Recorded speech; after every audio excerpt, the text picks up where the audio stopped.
voice of God. God through evangelist Shaji Joseph.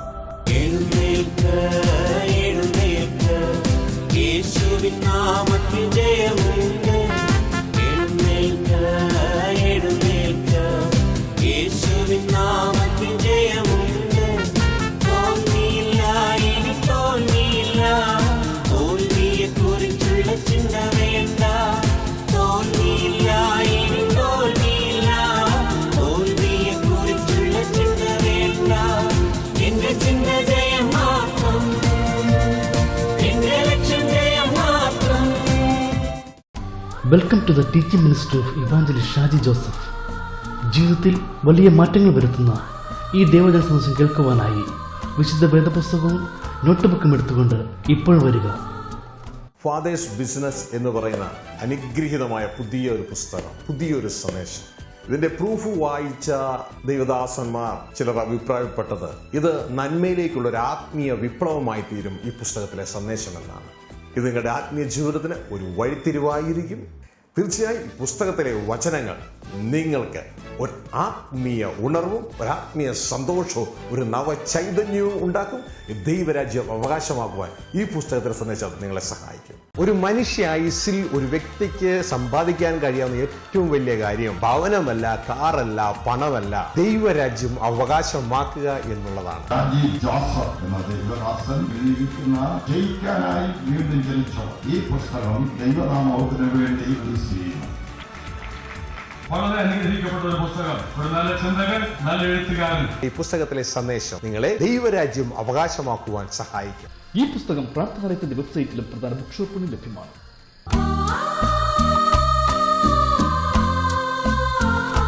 കർത്താവായ യേശുവിന്റെ നാമത്തിൽ ദ വോയിസ് ഓഫ് ഗോഡ് എന്ന പ്രോഗ്രാമിലേക്ക് നിങ്ങളെല്ലാവരെയും സ്വാഗതം ചെയ്യുകയാണ്. പ്രിയരെ, നമ്മളൊരു പുതിയ സന്ദേശം കേൾക്കുവാൻ പോവുകയാണ്. മടക്കയാത്ര. വളരെ പ്രാധാന്യമർഹിക്കുന്ന, മാനുഷിക ജീവിതത്തിൽ വളരെ പ്രാധാന്യമർഹിക്കുന്ന ഈ സന്ദേശം എൻ്റെ ജീവിതത്തിൽ വളരെ മാറ്റങ്ങൾ ഉണ്ടാക്കുവാനിടയായി. എൻ്റെ ചിന്തകളിൽ വളരെ മാറ്റങ്ങൾ ഉണ്ടാക്കുവാനിടയായി. ആത്മീയമായി അടുത്തൊരു തലത്തിലേക്ക് ഉയരുവാൻ ഈ സന്ദേശം എന്നെ സഹായിച്ചു. തീർച്ചയായും ഈ സന്ദേശം നിങ്ങളെയും സഹായിക്കും. നമുക്ക് ഒരുമിച്ച് ഈ സന്ദേശത്തിനായി ചെവി കൊടുക്കാം.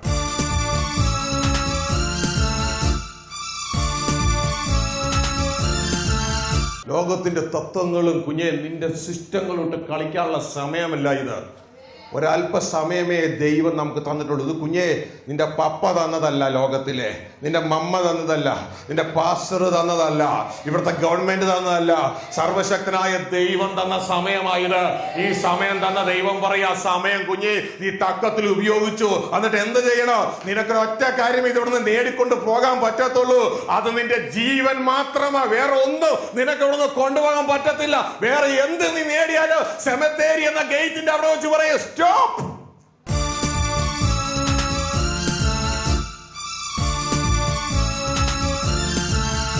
നന്മ തിന്മകളെ കുറിച്ചുള്ള വൃക്ഷത്തിന്റെ അറിവിന്റെ ഫലം കഴിച്ചാൽ നീ മരിക്കും. എന്നാൽ യോഹന്നാൻ 6:57 കർത്താവ് ശിക്ഷാവിധിയല്ല രക്ഷാവിധി പ്രഖ്യാപിച്ചു. നീ എന്നെ തിന്നാൽ ഞാൻ മൂലം ജീവിക്കും.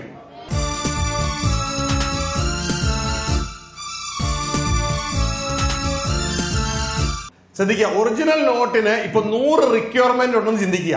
ഒരു നോട്ട് അടിക്കുമ്പോൾ അതിന് പല റിക്വയർമെന്റും ഉണ്ട്. അതിൻ്റെ ഉള്ളിൽ 100 റിക്വയർമെന്റ് ഉണ്ടെങ്കിൽ ഡ്യൂപ്ലിക്കേറ്റ് അടിക്കുന്നവൻ മാക്സിമം ഒരു 75 ഒപ്പിക്കും. അതിൻ്റെ ഉള്ളിൽ 75 റിക്വയർമെന്റ് എങ്കിലും ഒപ്പിക്കും. പക്ഷെ അത് സാധാരണ കണ്ണിലൂടെ നോക്കുമ്പോൾ സാധാരണക്കാർക്ക് പിടുത്തം കിട്ടത്തില്ല. എന്താ പിടുത്തം കിട്ടാത്ത? ഒന്നാമത് ഇതിന് എന്തില്ല? സുബോധം ഇല്ല. ദൈവത്തിന്റെ ദൃഷ്ടിയിൽ ലോകത്തിന്റെ ജ്ഞാനം ഭോഷത്വമാണ്. സുബോധം ഇല്ലാത്തതാണ് നോക്കണേ. ഇപ്പൊ സുബോധം ഇല്ലാത്ത ഒരാളുടെ അടുത്തോട് നിങ്ങൾ 2 നോട്ടും കൊടുത്തു. അദ്ദേഹം പറയാം, എങ്ങനെയുണ്ടോ? ഇത് കുറേ പുത്തനാണ്, ഇതെടുത്തോ. അവര് ഡ്യൂപ്ലിക്കേറ്റ് സെലക്ട് ചെയ്തു. ഒന്നാമത് സുബോധമില്ല. 1 സുബോധമില്ല. 2 സെക്കൻഡ് കുറഞ്ഞ 4 പറയുകയാണ്. ഈ ലോകത്തിന്റെ ദൈവമായ പിശാച് മനുഷ്യന്റെ മനസ്സിനെ, അവിശ്വാസികളുടെ മനസ്സിനെ കുരുടാക്കി. 2 മനസ്സോട് കുരുടാക്കി. ഹല്ലേലൂയ. അപ്പൊ ഇതെല്ലാം കൂടി ചേർന്ന് ഇവൻ കാണുമ്പോ ഇവന് ഡ്യൂപ്ലിക്കേറ്റ് ഒറിജിനൽ ആയിട്ട് തോന്നും. നിങ്ങൾക്ക് ഒരു കാര്യം അറിയോ? കർത്താവിന്റെ വചനം പറയുക, റിപ്പീറ്റ് ചെയ്ത് കർത്താവ് പറയുന്ന ഒരു കാര്യമാണ്. ചതിക്കപ്പെടരുത്. ഗ്ലോറി. നിങ്ങൾ ശ്രദ്ധിച്ചിട്ടുണ്ടോ? മത്തായി സുവിശേഷം 7-ാം 21, 22, 23 ഉള്ള ജനങ്ങൾ, ദൈവദാസന്മാരും ജനവും, അവരെ എന്ത് സംഭവിച്ചരാന്നറിയാമോ? അവർക്ക് സംഭവിച്ചു, അവർ ചതിക്കപ്പെട്ടതാ. ആ സംഭവം ശരിക്കൊന്ന് വായിച്ച് നിങ്ങൾക്കറിയാം. കർത്താവ് പറയാ, അന്നാളിൽ പലരും എന്നോട് പറയും. ഇപ്പൊ ഞാൻ ചെന്ന് കർത്താവിനോട് എന്തെങ്കിലും കാര്യം പറയണമെങ്കിൽ എൻ്റെ ഹൃദയത്തിൽ അതെന്താ? ശരിയാണോ തെറ്റാണോ? നിങ്ങൾ ചിന്തിച്ചേ, നിങ്ങൾ എന്ന് എന്തെങ്കിലും പറഞ്ഞെങ്കിൽ അത് ശരിയാണോ തെറ്റാണോ? എൻ്റെ ഹൃദയത്തിൽ അത് ശരിയാ. അപ്പൊ ഞാൻ ശരിയെന്ന് പറഞ്ഞ് ചെയ്ത കാര്യങ്ങൾ ഞാൻ ചെയ്തു കഴിഞ്ഞപ്പോ കർത്താവ് എന്നോട് തിരിച്ചു പറയുന്ന കാര്യങ്ങൾ ഞാൻ ഒരു നാൾ നിങ്ങളെ അറിയുന്നില്ല, അതരം പ്രവർത്തിക്കുന്ന വിട്ടുപോകുന്നു പറഞ്ഞപ്പോ ശരിക്കും ആ ദേവദാസന്മാർക്ക് എന്താ സംഭവിച്ചത്? അപ്പോഴവർ മനസ്സിലായ, ഞങ്ങൾ ചതിക്കപ്പെട്ടു. ചതി അപ്പോഴറിയത്തില്ല, ചതി അറിയുന്ന പിടിക്കപ്പെട്ട് കഴിയുമ്പോഴാണ്. കുഴി വീണ് കഴിയുമ്പോഴേ ചതി അറിയൂ. ചതിക്കപ്പെട്ടു. ലോറി, നിങ്ങൾക്ക് ഇതൊക്കെ കേൾക്കുമ്പോൾ കുറെ കൺഫ്യൂഷൻസ് ഇപ്പോൾ വരും. പക്ഷെ ഇനിയുള്ള യാത്രയിൽ കൺഫ്യൂഷൻസ് ഒക്കെ അഴിയും. മനസ്സിലായോ? ഇനിയുള്ള യാത്രയിൽ തുടർന്നുള്ള ക്ലാസ്സുകളിൽ കൺഫ്യൂഷൻസ് ഒക്കെ അഴിയുവാനായിട്ട് ഇടയാകും. ഗ്ലോറി, നമ്മൾ മനസ്സിലാക്കേണ്ടത്, തിരുവചനം വായിക്കുമ്പോൾ നിങ്ങൾ ദൈവദാസൻ എത്ര പേര് കർത്താൻ ശുശ്രൂഷയിലുണ്ട്? കാര്യങ്ങൾ നേരത്തെ ശുശ്രൂഷയിലുള്ളവർ. ഗ്ലോറി, ദൈവം നിങ്ങൾ അനുഗ്രഹിക്കട്ടെ. നിങ്ങൾ കൺകോർഡൻസ് നോക്കുമ്പോൾ ഈ ചതിക്കപ്പെട്ടത് ഡിസീവ് എന്നുള്ള വാക്ക് നിങ്ങൾ കൺകോർഡൻസിൽ എടുക്കണം. എന്നിട്ട് നോക്കണം എത്ര പ്രാവശ്യമാണ് നമ്മുടെ കർത്താവിന്റെ വചനം റിപ്പീറ്റ് ചെയ്ത് പറഞ്ഞേക്കണേന്ന്. കർത്താവ് പറഞ്ഞേക്കണേ മത്തായിയുടെ 24-ാം അധ്യായത്തിൽ കർത്താവ് പറഞ്ഞേക്കണെന്ന് അറിയാമോ? Many false prophets will come. Many, മലയാളത്തിൽ പലരും, ഇംഗ്ലീഷിൽ അങ്ങനെയല്ല. മെനി എന്ന് പറഞ്ഞാൽ എത്രയാ? ധാരാളം. മനസ്സിലായോ? Many false prophet will come. Many false prophet എന്ന് പറഞ്ഞിട്ട് നമ്മൾ നോക്കുമ്പോൾ ഒരെണ്ണത്തിന് പോലും കാണുന്നില്ല. അപ്പൊ ഒന്നില്ലെങ്കിൽ ദൈവത്തിന് വചനം എന്നാണ് പറഞ്ഞതാ, അല്ലെങ്കിൽ നമ്മുടെ കാഴ്ചക്ക് എന്തോ കുഴപ്പമുണ്ട്. വ്യത്യാസം മനസ്സിലായോ? ഹല്ലേലൂയ. നമ്മുടെ കാഴ്ചപ്പാടിൽ കൂടെ നോക്കുമ്പോൾ, ചതിക്കപ്പെട്ട കാഴ്ചപ്പാടിലൂടെ നോക്കുമ്പോൾ നമ്മൾ പറയുന്നത് ശരിയാ. പക്ഷെ ദൈവത്തിന്റെ കണ്ണുകളിലൂടെ നോക്കുമ്പോൾ many false prophets. Amen. നമുക്ക് തിരിച്ചറിയാൻ പറ്റത്തില്ല. കാരണം എന്താണെന്നറിയാമോ? They are giving original note. The same message. What is the message? Jesus is Christ.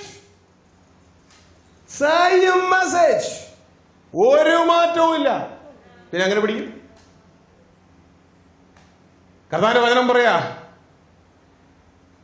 അനേക കള്ളപ്രവാചകന്മാരും കള്ള ക്രിസ്തുക്കളും എഴുന്നേക്കും. രണ്ട് ടൈപ്പാ. കള്ള ക്രിസ്തുക്കളുടെ സന്ദേശം കേട്ടാൽ നമുക്ക് എളുപ്പം പിടിക്കാം. കള്ള ക്രിസ്തുക്കൾ പറഞ്ഞാൽ എന്നറിയാമോ? I am the Christ. അതായത് അവര് ക്രിസ്തുവായിട്ട് വെളിപ്പെടുകയാണ്. മീൻസ് രക്ഷകനായിട്ട് അവരങ്ങ് വെളിപ്പെടും. രക്ഷകനായിട്ട് ഞാനാണ് രക്ഷകൻ എന്ന് പറഞ്ഞ് വെളിപ്പെടും. അത് നമുക്ക് പിടിക്കാം. ചുറ്റും നോക്കി അനേക രക്ഷകന്മാരെ കാണാനില്ല. ഇന്ന് പല രൂപത്തിൽ മനുഷ്യരക്ഷകന്മാരെ കാണാനുണ്ടോ? അനേക മനുഷ്യരക്ഷകന്മാരെ നമുക്കിന്ന് കാണാം. അല്ലെങ്കിൽ പെട്ടെന്ന് പിടിക്കാം. പക്ഷെ കള്ളപ്രവാചകന്മാരെ പിടിക്കാം ബുദ്ധിമുട്ടാണ്. അവരുടെ സന്ദേശം ദൈവത്തിന്റെ വചനം, മലയാളം ബൈബിൾ ക്ലിയർ അല്ല. അവർ പറയാ, ദൈവത്തിന്റെ വചനം പറയാ, they will come in my name. കർത്താവ് പറയാ, അവര് എന്റെ നാമത്തിൽ വരും. And their message is Jesus is Christ. ഇത് കർത്താവ് പറയുമ്പോൾ വളരെ രസകരമായിട്ടാണ് ഇത്. ശിഷ്യന്മാര് കർത്താവിനെ കൊണ്ട് ജെറുസലേം ദേവാലയം കാണിക്കുക. അപ്പൊ ഞങ്ങളുടെ അവിടെയൊക്കെ ആരെങ്കിലും വന്നു കഴിഞ്ഞാൽ, യുണൈറ്റഡ് അറബ് എമിറേറ്റ്സിൽ ദുബായിലൊക്കെ ആരെങ്കിലും വന്നു കഴിഞ്ഞാൽ ഈ ചില സഹോദരങ്ങൾ ചെയ്യുന്ന പരിപാടിയുണ്ട്. അവർ അപ്പനും അമ്മേനെയൊക്കെ കാണാൻ കൊണ്ടുപോകും, സ്ഥലങ്ങൾ കാണിക്കാൻ കൊണ്ടുപോകും. അപ്പോൾ ലോകത്തിലെ ഏറ്റവും വലിയ ഉയർന്ന ടവർ അവിടെയാണ് ഉള്ളത്. അപ്പോൾ ആ ടവറിൻ്റെ അടുത്ത് കൊണ്ടുപോയിട്ട് കാണിച്ചു കൊടുക്കും. ഇത് കണ്ടോ, ഇതാണ് ലോകത്തിലെ ഏറ്റവും ഉയർന്ന ടവർ. മനസ്സിലായോ? Burj Khalifa. ഈ അടുത്ത് അവിടെ ഭയങ്കരമായ വെടിക്കെട്ടൊക്കെ ഉണ്ടായിരുന്നു 1-ാം തീയതി. ആ സമയത്ത് ഞാനിങ്ങനെ പോകുന്നത് ഞാൻ കാണുന്നുണ്ടായി, വണ്ടിയിലിരുന്ന് കണ്ടു. അമ്മേ, ഏറ്റവും ഉയർന്ന ടവർ. അപ്പൊ ഇതേപോലെ തന്നെ എന്നിട്ട് നമ്മളങ്ങ് അഭിമാനം കൊള്ളു. ഇതുപോലെ ശിഷ്യന്മാര് ജെറുസലേം ദേവാലയം കാണിച്ചിട്ട് പറയും, ഇതിന്റെ പണി കണ്ടോ, അത് കണ്ടോ, ഇത് കണ്ടോ എന്നൊക്കെ പറഞ്ഞപ്പോ കർത്താവ് പറഞ്ഞു, ഇതിന്റെ കല്ലിന്മേൽ കല്ല് ശേഷിക്കാതെ താഴെ വീഴാൻ പോവാ, ഇത് മുഴുവൻ വീഴാൻ പോവാ. അപ്പോൾ ഈ സമയത്ത് ഇവര് രഹസ്യമായിരിക്കുമ്പോൾ കർത്താവ് ഒന്ന് കാര്യം ചോദിക്കും. ഈ ഇങ്ങനെ ഒരു സ്വഭാവം ഉണ്ടെങ്കിൽ നല്ലതാട്ടോ. രഹസ്യമായിരിക്കുമ്പോൾ കർത്താവ് ഒന്ന് കാര്യം, ഇതെപ്പോൾ സംഭവിക്കും? ഏതപ്പോ? ഈ കല്ലിന്മേൽ കല്ല് ശേഷിക്കാതെ ജെറുസലേം ദേവാലയം തകർക്കപ്പെടുന്ന എപ്പോ സംഭവിക്കും? പിന്നെ നിന്റെ വരവിനും ലോകാവസാനത്തിനും എല്ലാ അടയാളങ്ങൾ എന്തൊക്കെ? എന്താ പറയാ, ഒരു കൂട്ട ചോദ്യം, ഒറ്റ ചോദ്യത്തിന് 3 ചോദ്യം. അതുകൊണ്ട് കർത്താവും കൊടുത്തു അതേപോലെ ഒരു അവിയിൽ ഉത്തരം, ഒറ്റ ഉത്തരമാണ്. ഇത് 3ഉം കൂടി നീ സെപ്പറേറ്റ് ചെയ്തോളാം അതിന്റെ ഇടയിൽ. ആമേ. അതിന്റെ അർത്ഥം ഇത് സെപ്പറേറ്റ് ചെയ്യണമെങ്കിൽ നീ എന്റെ സന്നിധിയിൽ നിന്ന് മുട്ടുമടക്കണം.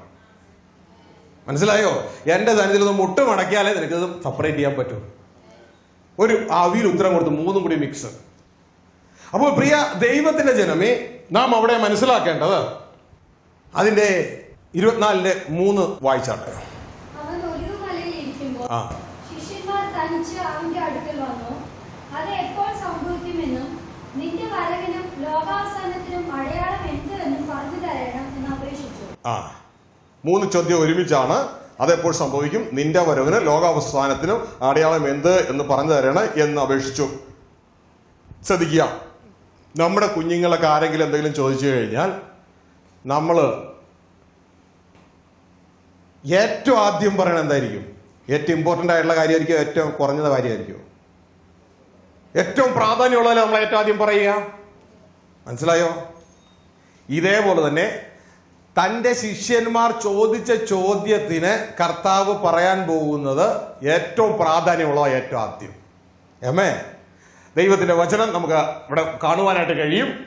അതിന് യേശു പറഞ്ഞ കാര്യം എന്താണെന്നറിയാമോ? ആദ്യത്തെ വാക്ക്, അതിന്റെ 4-ാം വാക്യം.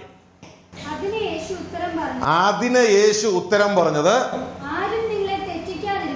ആരും നിങ്ങളെ തെറ്റിക്കാതിരിപ്പാൻ സൂക്ഷിച്ചുകൊള്ളുവിൻ. അപ്പോ നമ്മുടെ യേശുവിന്റെ ഹൃദയത്തിൽ മുഴുവൻ എന്താ? ഹൃദയം നിറഞ്ഞ് കവിയുന്നതാണ് അതരം സംസാരിക്കുന്നത്. നിങ്ങളുടെ മോള്, നിങ്ങളുടെ മോൻ നിങ്ങളുടെ ഒരു ചോദ്യം ചോദിച്ചാൽ നിങ്ങൾ ഉടനെ ഒരു ഉത്തരം ആദ്യം പറയുന്ന വാക്കിന് പ്രസക്തി ഉണ്ടോ ഇല്ലയോ? ഏറ്റവും പ്രാധാന്യത നിങ്ങളുടെ ചിന്തയിൽ മുഴുവൻ എന്റെ മോളെ പറ്റിക്കും, എന്റെ മോളെ തെറ്റിക്കും. ഉടനെ പറഞ്ഞു കൊടുക്കുന്നത്, ആരും നിങ്ങളെ തെറ്റിക്കാതിരിപ്പാൻ സൂക്ഷിച്ചോ. ആമേൻ. ഇനി അടുത്ത വാക്യം പറയണത് എന്താ? ഞാൻ ക്രിസ്തു എന്ന് പറഞ്ഞ് അനേകർ എന്റെ പേരെടുത്ത് എടുത്തുവന്ന് പലരെയും തെറ്റിക്കും. വീണ്ടും അടുത്ത വാക്യത്തിൽ എന്ത് തന്നെ പറയണേ? തെറ്റിക്കും. പറഞ്ഞേ, തെറ്റിക്കും. അപ്പൊ പിശാചിന്റെ ലക്ഷണം മുഴുവൻ തെറ്റിക്കുക. എന്താണ്? വൈറസ് ഇറക്കുന്നു, വൈറസിന് ആന്റിവൈറസ് ഇറക്കുന്നു. ക്രിസ്തു തന്റെ ആലോചന, പിതാവിന്റെ ആലോചന ഇറക്കുന്നു, പിശാച് ഉടനെ തന്നെ അതിന് എതിരാലോചന ഇറക്കുന്നു. മനസ്സിലായോ? ഫാദേഴ്സ് ബിസിനസ് എന്ന് പറയുന്ന അനുഗ്രഹീതമായ പുതിയൊരു പുസ്തകം, പുതിയൊരു സന്ദേശം. ഇതിന്റെ പ്രൂഫ് വായിച്ച ദൈവദാസന്മാർ ചിലർ അഭിപ്രായപ്പെട്ടത് ഇത് നന്മയിലേക്കുള്ള ഒരു ആത്മീയ വിപ്ലവമായി തീരും ഈ പുസ്തകത്തിലെ സന്ദേശം എന്നാണ്. ഇത് നിങ്ങളുടെ ആത്മീയ ജീവിതത്തിന് ഒരു വഴിത്തിരിവായിരിക്കും. തീർച്ചയായും ഈ പുസ്തകത്തിലെ വചനങ്ങൾ നിങ്ങൾക്ക് ഒരു ആത്മീയ ഉണർവും ഒരു ആത്മീയ സന്തോഷവും ഒരു നവചൈതന്യവും ഉണ്ടാക്കും. ദൈവരാജ്യം അവകാശമാക്കുവാൻ ഈ പുസ്തകത്തിലെ സന്ദേശം നിങ്ങളെ സഹായിക്കും. ഒരു മനുഷ്യ ആയുസ്സിൽ ഒരു വ്യക്തിക്ക് സമ്പാദിക്കാൻ കഴിയാവുന്ന ഏറ്റവും വലിയ കാര്യം ഭവനമല്ല, കാറല്ല, പണമല്ല, ദൈവരാജ്യം അവകാശമാക്കുക എന്നുള്ളതാണ്. ജോസഫ് എന്ന ദൈവദാസൻ എഴുതിയിരിക്കുന്ന ജയിക്കാനായി വീണ്ടും ജനിച്ചവർ ഈ പുസ്തകം ദൈവനാമത്തിന് വേണ്ടി റിലീസ് ചെയ്യുന്നു. വളരെ അനുഗ്രഹിക്കപ്പെട്ട ഒരു പുസ്തകം, ഒരു നല്ല ചിന്തകൻ, നല്ല എഴുത്തുകാരൻ. ഈ പുസ്തകത്തിലെ സന്ദേശം നിങ്ങളെ ദൈവരാജ്യം അവകാശമാക്കുവാൻ സഹായിക്കും. ഈ പുസ്തകം പ്രാർത്ഥനാലയത്തിന്റെ വെബ്സൈറ്റിലും പ്രധാന ബുക്ക് ഷോപ്പിലും ലഭ്യമാണ്. ദൈവത്തിന്റെ സിറ്റിയാണ് ജെറുസലേം. ഗ്ലോറി. ഇത് പിശാച് പിടിക്കുന്ന സിറ്റി ഏത് തന്നെയാണ്? അതേ ജെറുസലേം എനിക്ക് വേണം. ഹലോ, പിടുത്തം കിട്ടുന്നുണ്ടോ നിങ്ങൾക്ക്? ഹല്ലേലൂയ. അപ്പോൾ പ്രിയരെ, ദൈവം നമ്മളെ നേടുവാൻ ആഗ്രഹിക്കുന്നു. പിശാചോ നമ്മളെ വിടുവാൻ ആഗ്രഹിക്കുന്നില്ല. ആമേൻ. ഇത് നാം മനസ്സിലാക്കി ഒരല്പം ബലം പിടിക്കാതെ കൂട്ടത്തിൽ തള്ളപ്പെട്ട്, ഞാനും ഈ തിരക്കിന്റെ ഇടയിൽ തള്ളപ്പെട്ട് പോകണം, അങ്ങ് മുമ്പ് പോകണ പോലെ ഞാനും അങ്ങ് പൊക്കോളെന്ന് ചിന്തിക്കരുത്. തള്ളപ്പെട്ടല്ല നീ പോകുകയല്ല, പകരം നീ തള്ളപ്പെട്ടു പോകും. മനസ്സിലായോ? കൂട്ടത്തിൽ പോകരുത്, യേശുവിന്റെ കൂടെ പൊക്കോളണം. കൂട്ടത്തിൽ പോകരുത്. മനസ്സിലാവുന്നുണ്ടോ? ഹല്ലേലൂയ. വേറെ ഒരു വ്യക്തിയെ നോക്കണ്ട. നമുക്ക് മുമ്പേ പോയ ഒരുത്തനുണ്ട്, നമ്മുടെ അരുമനാഥനായ യേശു. യേശുവെ മാത്രം നോക്കുക, ആ പാദങ്ങളെ പിന്തുടരുക, വീണു പോകരുത്. ഗ്ലോറി. കർത്താവ് വീണ്ടും പറയാ, തെറ്റിക്കും തെറ്റിക്കും. ഇപ്പൊ 2 ആഴ്ചയായില്ലേ? ഇനി അതിന്റെ 11-ാം വാക്യം വായിച്ചു. കള്ളപ്രവാചകന്മാർ പലരും വന്ന് അനേകരെ തെറ്റിക്കും. എന്തിനാ കർത്താവേ? നമ്മൾ അപ്പനോട് പറയാല്ലേ, അപ്പച്ച കേട്ട് ഒരു പ്രാവശ്യം പറഞ്ഞാൽ മതി. ഇത് എത്ര പ്രാവശ്യം? ഇത് വീണ്ടും വീണ്ടും വീണ്ടും ഒരു ചോദ്യം ചോദിച്ചതിന് എത്ര പ്രാവശ്യം? തെറ്റിക്കും തെറ്റിക്കും തെറ്റിക്കും. 3 കഴിഞ്ഞു, 24 വായിച്ചതിന്. കള്ളക്രിസ്തുക്കളും കള്ളപ്രവാചകന്മാരും എഴുന്നേറ്റ് കഴിയുമെങ്കിൽ വൃദ്ധന്മാരെയും തെറ്റിക്കും. ഓ, വീണ്ടും തെറ്റിക്കും. ഇതെന്താ അപ്പച്ച ഇങ്ങനെ? ഒരു ചോദ്യം ചോദിച്ചതിന് തെറ്റിക്കും തെറ്റിക്കും തെറ്റിക്കും തെറ്റിക്കും 4 പ്രാവശ്യവും. ഒറ്റ ചോദ്യത്തിന് ഉത്തരം. അപ്പൊ പിതാവിന്റെ ഹൃദയം മുഴുവൻ എന്തുവാ? എന്റെ കുഞ്ഞിനെ തെറ്റിക്കാനുള്ളവൻ ഇവിടെ ഉണ്ട്. മനസ്സിലായോ? കള്ളനോട്ട് അടിച്ചു വിടുന്നത് പോലെ എന്റെ സന്ദേശമാണെന്ന് പറഞ്ഞ അതേ രീതിയിൽ ഇറക്കി വിടുന്നവൻ ഇവിടെ ഉണ്ട്. ഇനി കള്ളക്രിസ്തുക്കളും കള്ളപ്രവാചകന്മാരും എന്ന് പറഞ്ഞേ, കള്ളക്രിസ്തുക്കളെ എങ്ങനെ പിടിക്കാം? അവര് പറയുന്നു അവരാണ് രക്ഷകൻ, അവരാണ് ക്രിസ്തു. മനസ്സിലായോ? അവരെ എളുപ്പം പിടിക്കാം. പക്ഷെ കള്ളപ്രവാചകൻ എങ്ങനെ പിടിക്കും? 4 വായിച്ചതിന്റെ 24-4. അതിന് യേശു ഉത്തരം പറഞ്ഞത്, ആരും നിങ്ങളെ തെറ്റിക്കാതിരിക്കാൻ സൂക്ഷിച്ചു കൊള്ളുവിൻ.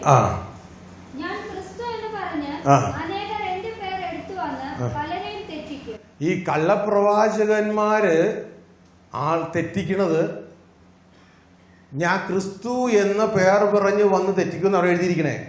റിയലി അത് അങ്ങനെയല്ല. ശ്രദ്ധിച്ചേ, അത് കള്ളക്രിസ്തുക്കളാ ചെയ്യുന്നേ. കള്ളപ്രവാചകന്മാർ അങ്ങനെയല്ല. കള്ളപ്രവാചകന്മാർ, അതിന് ഇംഗ്ലീഷ് വായിച്ചാൽ അതിന് കുറെ കൂടി അതിന് വ്യക്തം മനസ്സിലാകും. ആമേൻ. ശ്രദ്ധിക്കുക, അതിന്റെ ആൻസർ യേശു പറഞ്ഞ് ശ്രദ്ധിക്കുക. Many shall come in my name. കള്ളപ്രവാചകന്മാർ വരുന്നത് അവർ യേശു ആണെന്ന് പറഞ്ഞല്ല വരുന്നേ. They will come in the name of Jesus. യേശുവിന്റെ നാമത്തിലായിരിക്കും വരുന്നത്. മലയാളത്തിൽ ട്രാൻസ്ലേഷൻ കറക്റ്റ് അല്ലാത്തതുകൊണ്ടൊന്ന് മനസ്സിലാകാത്തത്. ആമേൻ. അവർ വരുന്നത് യേശുവിന്റെ നാമത്തിലാണ്. പിന്നെ അവിടെ മലയാളത്തിൽ എഴുതിയേക്കണ പോലെ അവരെ യേശു ആണെന്നല്ല പറയണേ. ആൻഡ് ദെയർ മെസ്സേജ്, അവരുടെ സന്ദേശം ഇതാണ്, ജീസസ് ഈസ് ക്രൈസ്റ്റ്. ഇത് പറയണതാരാ ആ സമയത്ത്? യേശുവാ. അപ്പൊ യേശു പറയുകയാണ് ദെയർ മെസ്സേജ് ഇസ് ദിസ്. അവരുടെ സന്ദേശം ഇതാ. അവർ പറയും ഐ ആം ക്രൈസ്റ്റ്, ഞാനാണ് ക്രിസ്തു എന്ന് അവർ പറയും. വ്യത്യാസം പിടുത്തം കിട്ടുന്നുണ്ടോ? ആമേൻ. യേശു പറയാ, അവര് പറയാൻ പോകുന്ന they will come in my name. യേശുവിന്റെ നാമത്തിലാണ് ഇപ്പൊ ഞാൻ വന്നേക്കണേ. ഇപ്പൊ ഞാൻ വന്നിട്ട് പറയാ ഞാനാണ് ക്രിസ്തു എന്ന് പറഞ്ഞാൽ ഞാൻ പറയും ഇതെന്ത് ബോഷത്വമാ? ഈ വ്യക്തി വന്നേക്കണ യേശുവിന്റെ നാമത്തിലാ. യേശുവിന്റെ നാമത്തിൽ വരുന്നവൻ അവൻ ക്രിസ്തു എന്നല്ല പറയുന്നേ. യേശുവിന്റെ നാമത്തിൽ വരുന്ന ആൾ പറയുന്നത് യേശുവാണ് ക്രിസ്തു. Jesus is Christ. സത്യമല്ലേ? സത്യം. ഇങ്ങനെയാ ഡ്യൂപ്ലിക്കേറ്റ് വരുന്നത്. Jesus is Christ. സത്യമായ കാര്യങ്ങൾ പ്രസന്റ് ചെയ്യും. അപ്പൊ നോക്കുമ്പോൾ ഒറിജിനൽ നോട്ട്, നല്ല സ്വയംഭൻ ഒറിജിനൽ നോട്ട്. പക്ഷെ എന്നിട്ട് എന്തോ ജനത ചെയ്യുന്നേ? തെറ്റിക്കും. നിങ്ങൾക്ക് ഇപ്പൊ ഒരല്പം കൺഫ്യൂഷനായി. ഒരല്പം വെയിറ്റ് ചെയ്താൽ മതി, ഇത് മനസ്സിലാവും. ഒരല്പം വെയിറ്റ് ചെയ്താൽ മതി. പറഞ്ഞത് സത്യമാണ്. Jesus is Christ. ആമേൻ. ഇന്ന് ലോകം മുഴുവൻ പ്രസംഗിക്കുന്നതും അതാ, സത്യമാണ്. ആമേൻ. ഹല്ലേലൂയ. മത്തായി 7-ാം അധ്യായം 21-ാം വാക്യത്തിൽ ആ കുഞ്ഞുങ്ങൾ സ്വീകരിച്ചതും ഇത് തന്നെയാണ്. ഞങ്ങൾ നിന്നെ കർത്താവായി സ്വീകരിച്ചു. സംഭവം ഒക്കെ ശരിയാ. പക്ഷേ കർത്താവ് അവരെ സ്വർഗത്തിൽ കയറ്റിയില്ല. എന്റെ കർത്താവേ കർത്താവ് എന്ന് പറയുന്ന ഏവരും അല്ല, എന്റെ സ്വർഗസ്ഥനായ പിതാവിന്റെ ഇഷ്ടം ചെയ്യുന്നവരാ സ്വർഗരാജ്യത്തിൽ കയറുന്നേ. സംഭവം പിടുത്തം കിട്ടിയോ? അവര് സ്വീകരിച്ച കറക്റ്റ് സംഭവം. പക്ഷെ എത്തണോടത്ത് എത്തിയില്ല. ശരിക്കും പറഞ്ഞ അവരെന്ത് സംഭവിച്ചു? ശാദിക്കപ്പെട്ടതാ. അവര് സത്യമാണോ ചിന്തിച്ചേ? സത്യമാ യേശുവിനെ സ്വീകരിക്കുന്ന സത്യമാ, യേശു ക്രിസ്തുവാ സത്യമാ. പക്ഷെ എവിടെയോ പിശാചിന്റെ വെബ് അവിടെ കയറി, നെറ്റ് അവിടെ കയറി. പ്രശ്നമായി. എത്തേണ്ടടുത്ത് എത്തിയില്ല, ഗുരുവും എത്തിയില്ല, ശിഷ്യനും എത്തിയില്ല. കുരുടനെ വഴി നടത്തിയാൽ ഇരുവരും കുഴിയിൽ വീഴും. ഇത് പുതിയ നിയമത്തിലെ സംഭവമാണ്.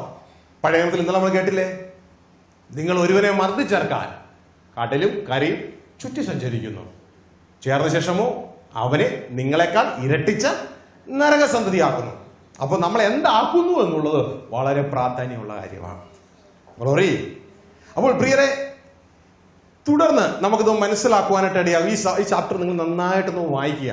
എപ്പോഴും നിങ്ങൾക്ക് വചനം പഠിക്കണമെങ്കിൽ ഒരു കിങ് ജെയിംസ് വെർഷൻ കൂടി സൈഡിൽ വെച്ചോളുക. ട്രാൻസ്ലേഷൻ കറക്റ്റ് ആവും. അല്ലെങ്കിൽ ASV അമേരിക്കൻ സ്റ്റാൻഡേർഡ് വെർഷൻ കൂടി വെക്കുക. ട്രാൻസ്ലേഷൻ കറക്റ്റായിട്ട് നിങ്ങൾക്ക് അവിടെ കിട്ടുവാനായിട്ട് ഇടയാകും. മലയാളം മാത്രം നോക്കിയാൽ പല ഭാഗങ്ങളിലും നിങ്ങൾക്ക് എറേഴ്സ് വരുവാനായിട്ട് ഇടയാകും. അതുകൊണ്ട് ആ ഭാഗങ്ങൾ ഒന്ന് ശ്രദ്ധിച്ചോളുക. ഇനി നാം മുന്നോട്ടേക്ക് പോവുകയാണ്. ഇന്നലെ നാം പഠിച്ച മറ്റൊരു ഭാഗം കൂടിയുണ്ട്. മനുഷ്യവർഗത്തിന് ഉണ്ടായ ഏറ്റവും വലിയ ട്രാജഡി ഏതാ നമ്മൾ മനസ്സിലാക്കിയേ? ആദത്തിന്റെ ശിക്ഷാവിധി. അതായത് പിതാവ് പറഞ്ഞു, നന്മ തിന്മകളെ കുറിച്ചുള്ള അറിവിന്റെ വൃക്ഷത്തിന്റെ ഫലം കഴിച്ചാൽ ആ തിന്നുന്ന നാളിൽ നീ മരിക്കും. ആദം അത് കഴിച്ചു, ആദം മരിച്ചു. ഇനി മനുഷ്യവർഗത്തിന് ഉണ്ടാകാൻ പോകുന്ന ഇതിനേക്കാൾ വലിയൊരു ട്രാജഡി ഉണ്ട്. അതെന്നാണെന്ന് അറിയാമോ?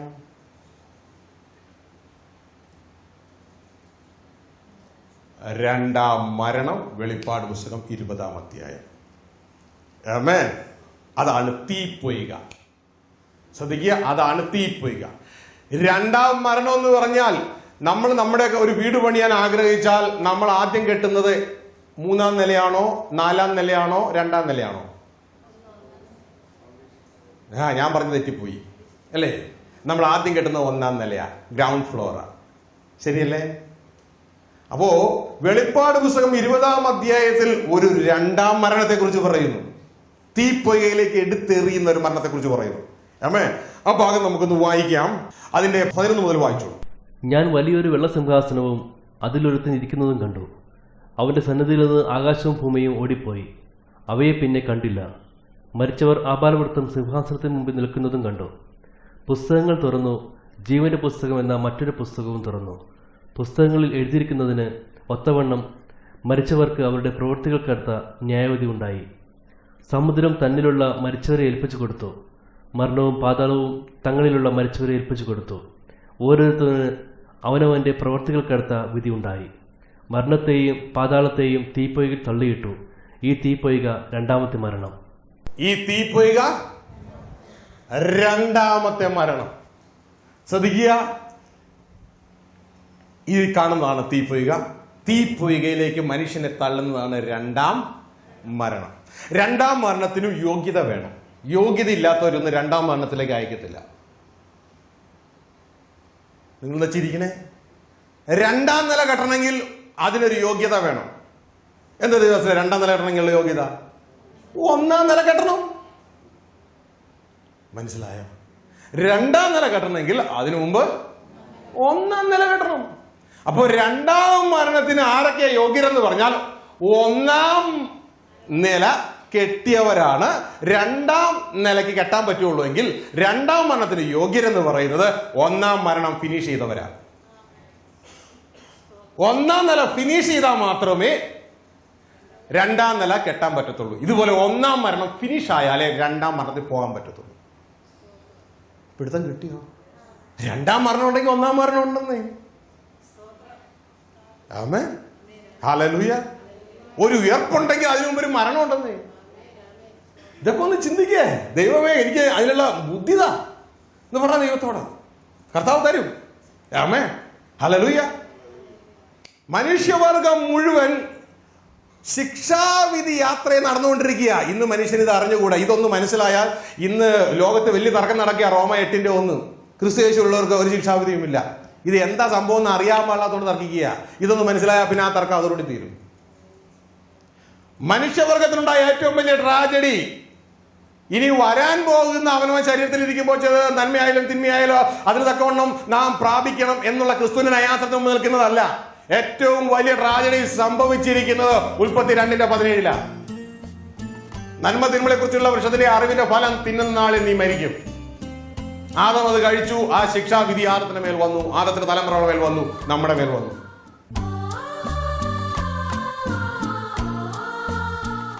പ്രിയരെ, മടക്കയാത്ര എന്ന ഈ സന്ദേശം നിങ്ങൾ ശ്രദ്ധിച്ചല്ലോ.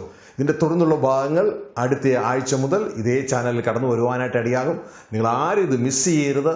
വളരെ പ്രധാനപ്പെട്ട ജീവിതത്തിൻ്റെ മറ്റൊരു ഉയർന്ന ആത്മീയ തലത്തിലേക്ക് കടത്തിവിടുന്ന ഈ വചനങ്ങൾ ഒരു എപ്പിസോഡ് പോലും മുടങ്ങാതെ നിങ്ങൾ പ്രത്യേകിച്ച് ഇത് വാച്ച് ചെയ്യുവാൻ, ജീവിതത്തിൽ അത് പ്രാവർത്തികത്തിൽ കൊണ്ടുവരുവാൻ പ്രത്യേകം ഓർപ്പിക്കുകയാണ്. പ്രിയരെ, നമുക്ക് ഒരുമിച്ച് ദൈവസന്നിധിയിൽ പ്രാർത്ഥിക്കാം. ഞങ്ങളുടെ സ്വകീയ പിതാവേ, അപ്പോൾ അങ്ങയുടെ വചനം ശ്രദ്ധിച്ചുകൊണ്ടിരിക്കുന്ന ഈ മക്കളുമായി ഞങ്ങളുടെ സന്നിധിയിലേക്ക് കടന്നു വരികയാണ്. ഈ വചനം ഈ കുഞ്ഞുങ്ങളുടെ ഓരോരുത്തരുടെ ഉള്ളിൽ വീണ് അങ്ങ് ആഗ്രഹിക്കുന്ന ഫലം കൊടുക്കുവാൻ ഈ മക്കളെ സഹായിക്കണം. ഇവരുടെ സകല ആത്മീക ഭൗതിക വിഷയങ്ങളുടെ പേരും അങ്ങയുടെ കരം നീട്ടുവാൻ ഇടയാകണം. ഇപ്പോൾ രോഗികളായിരിക്കുന്നവരുടെ മേൽ അങ്ങ് തൊടുവാനിടയാകണം. യേശുവിൻ്റെ സൗഖ്യം ഇപ്പോൾ ജനം പ്രാപിക്കുവാനിടയാകട്ടെ. പ്രിയ പിതാവെ, അങ്ങനെ ചെയ്തിരിക്കുന്ന കൃപയ്ക്കായി സ്തോത്രം ചെയ്യുന്നു. അങ്ങയുടെ സമാധാനം ഇവരുടെ മേൽ കൽപ്പിക്കുന്നു. ഇവരൊരു അനുഗ്രഹ വിഷയമായി തീരട്ടെ. പ്രിയരെ, ദൈവം നിങ്ങളെ അനുഗ്രഹിച്ചിരിക്കുന്നു. അടുത്ത ആഴ്ച ഈ സന്ദേശം ശ്രവിക്കാൻ മറക്കരുത്. God B with you. Praise God.